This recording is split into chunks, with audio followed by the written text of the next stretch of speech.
Our agenda for today is to talk about roles and rights and the upcoming feature of custom roles. And then we'll talk about some sample uses for custom roles and then how you can assign those roles to your users, and also a custom roles report that will roll out at the same time as this feature. With that, I'm going to turn it over to Shanna, and she's going to talk about an overview of roles and rights. Okay. Can everyone hear me okay? You good? Good. All right. Okay, so you can go ahead and advance the next. So just kind of reviewing how our roles and rights now work now in the system. If you're used to managing them, you understand. We have rights that are very specific. You can identify what you want your staff to have access to. So the example here is you want them to have access to analyze tests. So when you select that right, it gives them that option when they're in the system. When we have some built-in roles that take some of those rights, and if you want to switch to the next slide, and in your built-in roles, those are like, it's a bundle of those rights.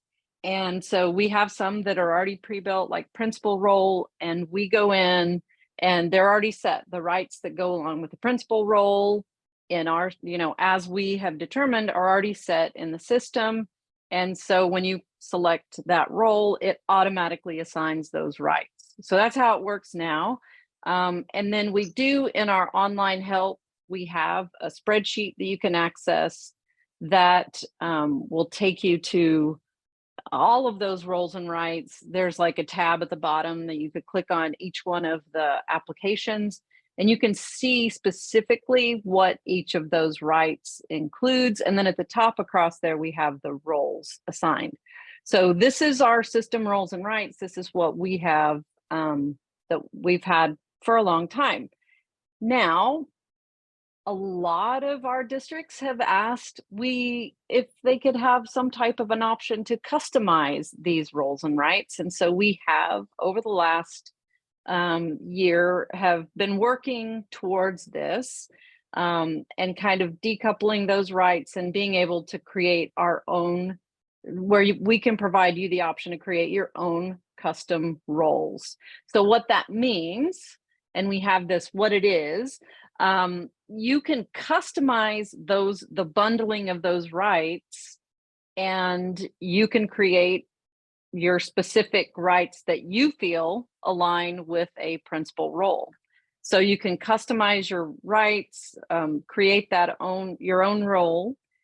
You can do district level and also custom level roles. So you can create them. And then the one thing that this is not, or actually two things I said, where it's not any new rights. So all of the rights are existing already. So you're going to take any existing rights and bundle them, and you're creating your customized role. This also is not an option to sync with your local information system to pull in any of those roles. There is a process that needs to take place to do the custom roles. Okay. On the next slide,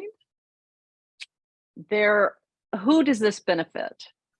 So any district, and I've kind of talked about it, if you have a specific need for specific users, then this might be something you want to implement. If you have the personnel that can manage this, this is also going to benefit you. We've heard about this from districts that really want to manage a large group at a time, and they have specific needs. It is not necessary at all to do this. This is just something, again, if you have a specific need of a specific role, if you want to make like an instructional coach role or whatever, then this might be something you want to investigate. And it all, again, it is a process. There is some, a process involved, some work involved in it. So you just want to make sure that you plan for that. If, when you just try to decide if you need it. We do have some examples, and Paige is going to show you in just a minute what it looks like to turn it on. But one of the things that we did, again, this seems a little redundant because we created some template roles in our custom roles just to give you an idea of what you could do. So when you create, you go in there and you look at the custom roles, there are already some template roles: a principal, assistant principal, instructional coach, counselor, department chair, and grade level chair.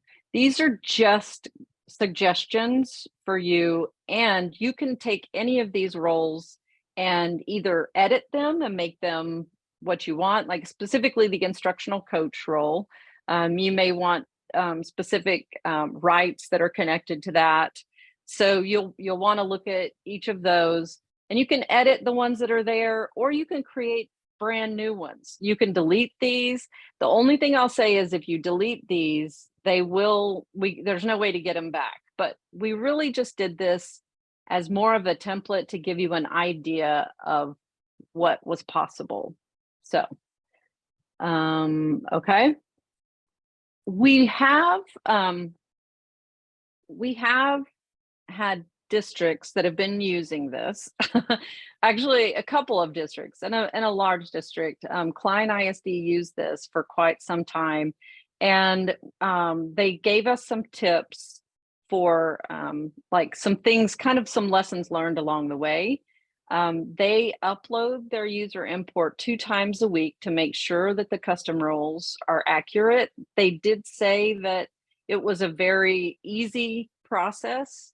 It was something that they did. They really loved the fact that it was just an upload, and it was there and it was done. So they really had a lot of great things to say about that. In addition, the next, oh yes, other roles to consider. There are some example roles, and we also, you could also even consider having a teacher as an optional role here. And then the last recommendation is for Strive appraisals, there is a little quirky thing. If you want to assign a district level role for other Strive actions, it does give them access to the whole district. So there was a little trickiness with that. I see we actually have somebody that joined us from Klein, Kathy Turner, and I would love to open the floor and let her talk about that.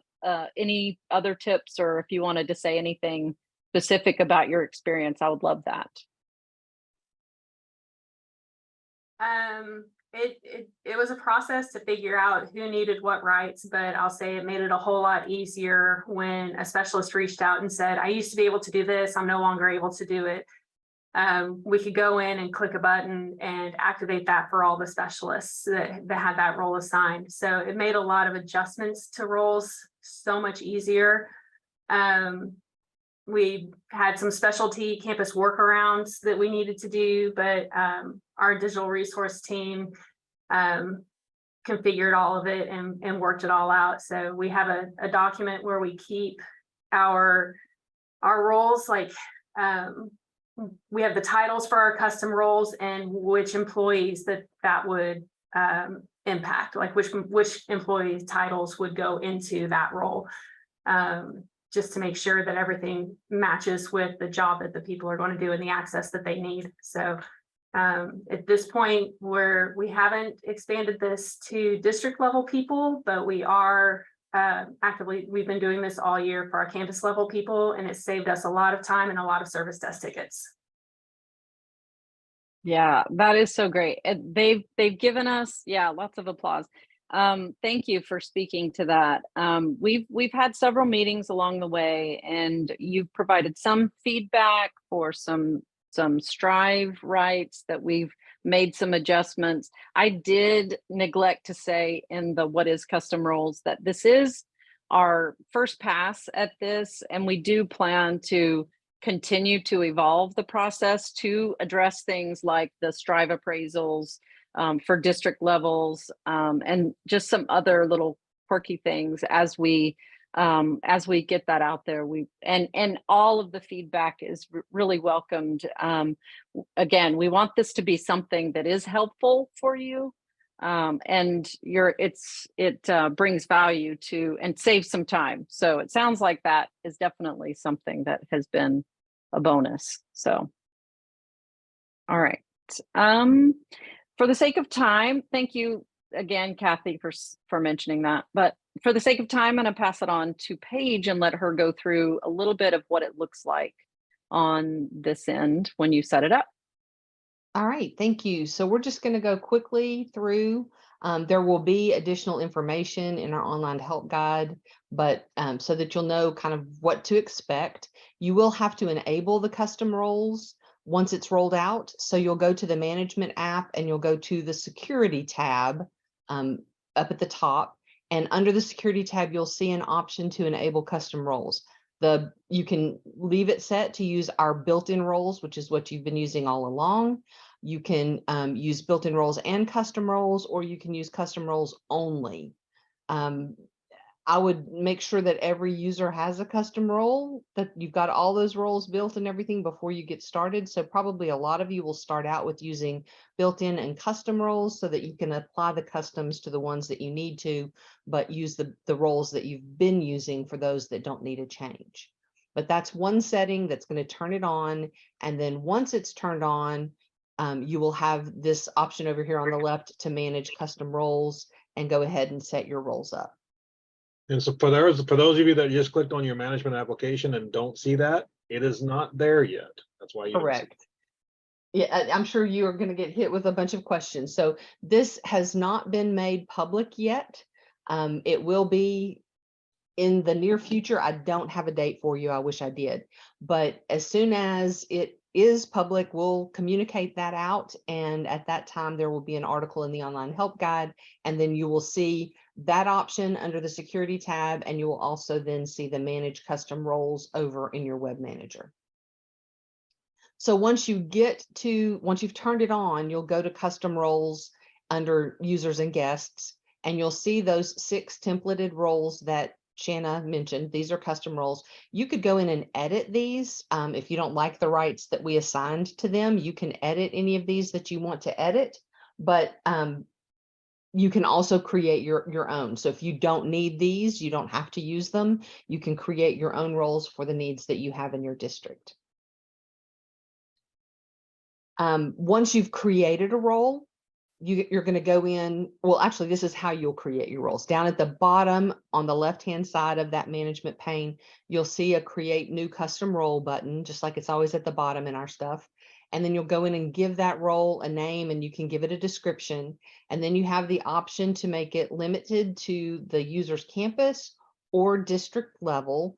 And if you're going to make it a district level role, you need to consider carefully what you're giving them access to, because if you're including Strive, if they're going to have any roles in Strive, then they'll be able to see those documents at the entire district if you make it a district level role. So not to say there's not a need for that, but you need to be careful with that when you're designing your roles and deciding who to assign to those roles.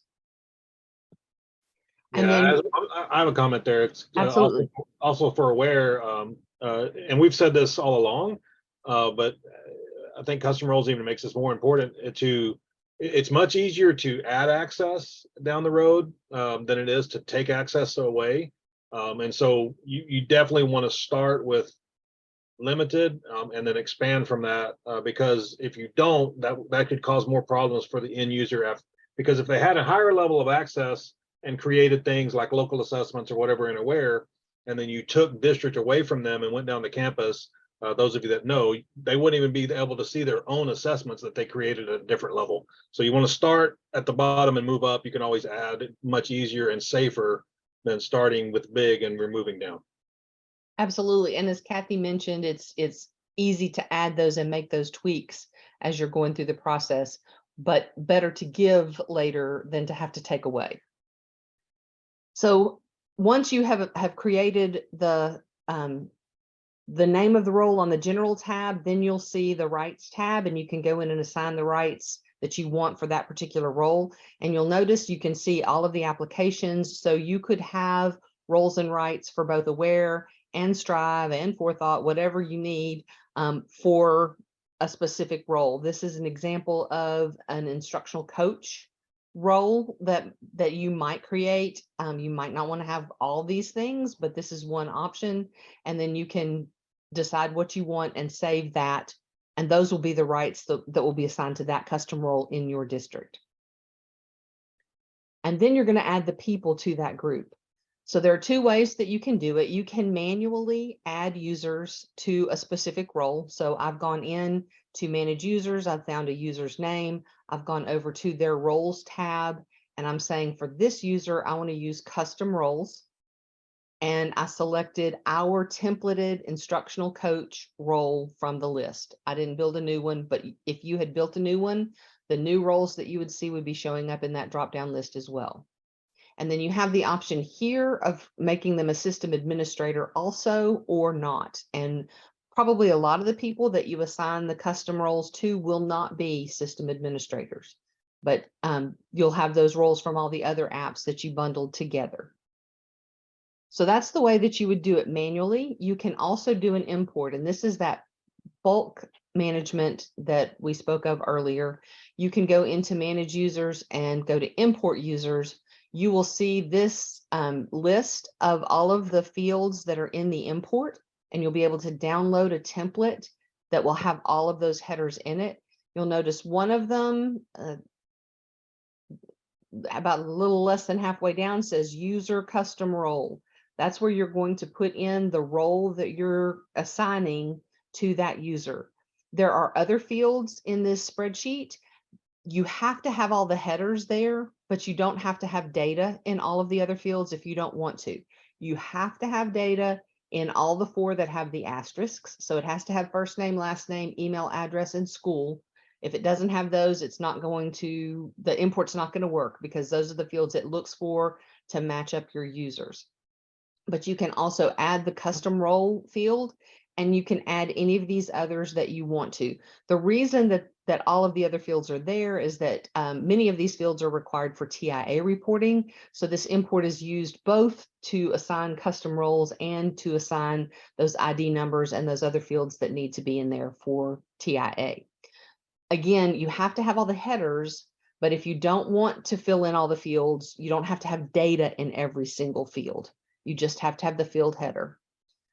There's also some information down here about adding additional information. That's an article in our online help guide, and you'll have that link when you get the follow-up presentation, or you can go to our online help guide, and it's in the TIA section right now. It's the top article in the TIA section. There'll also be a link to it in the custom roles report article when that one rolls out. So you can either manually add them or you can import them. And then once you have assigned those roles, you'll be able to go and run a custom role report, just like you can print roll and write reports for any of the other applications. So at the bottom of the manage user pane in your management application, once you click on manage users, you'll see all of these options at the bottom. And you won't see this now, but once you've turned it on, you will have that custom role report. And again, it's going to show your usernames, and it's going to show that custom role that's assigned to them.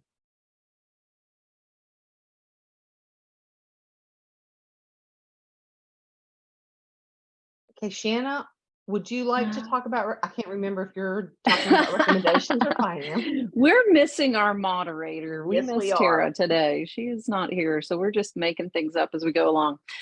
Okay, well, we can. I just to kind of review and kind of this is something that is not out yet. We have really good documentation as soon as we release this. So watch your email for our notification. I think we found there were a couple of bugs that we were trying to fix before we get it out there.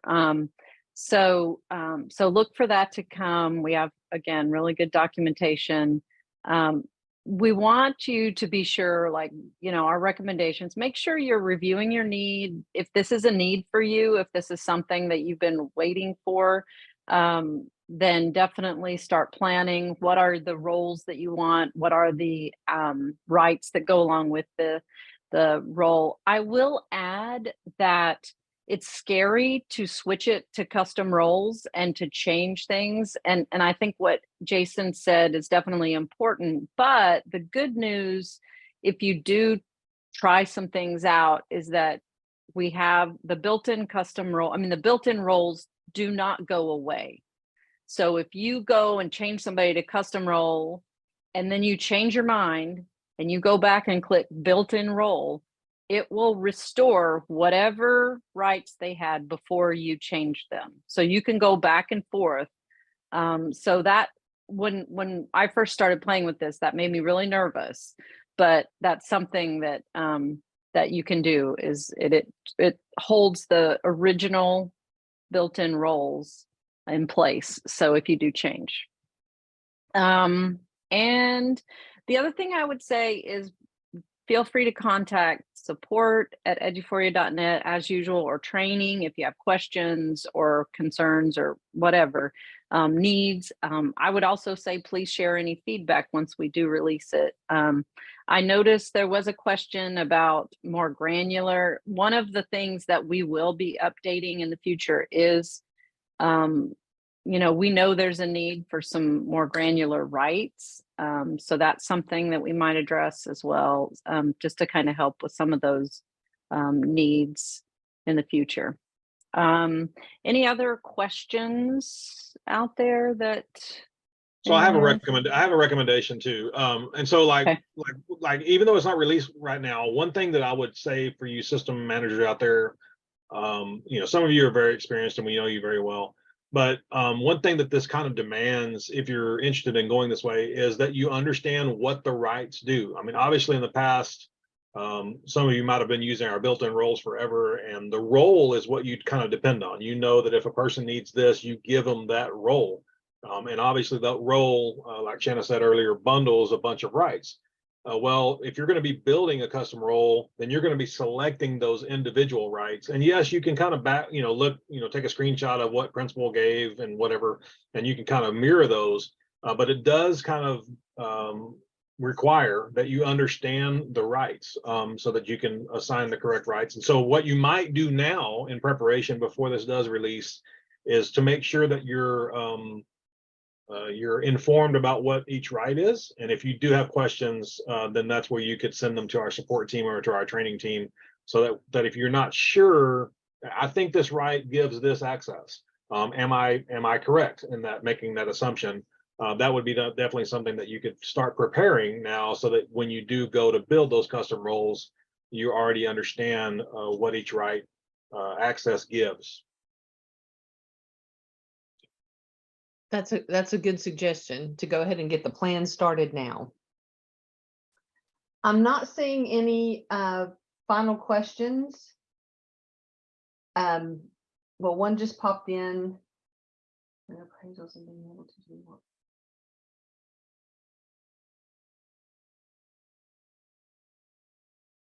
So Dina had a question about giving the assistant principals the ability to do walkthroughs and also have that limited principal role. Actually, they can be assigned the limited appraiser role and also be a school walkthrough appraiser, which would allow them to do walkthroughs on anyone on their campus. That's available with our current built-in roles, the roles that we have now. But you could also build that flexibility into any custom role that you wanted, along with any other things that you needed those APs to have.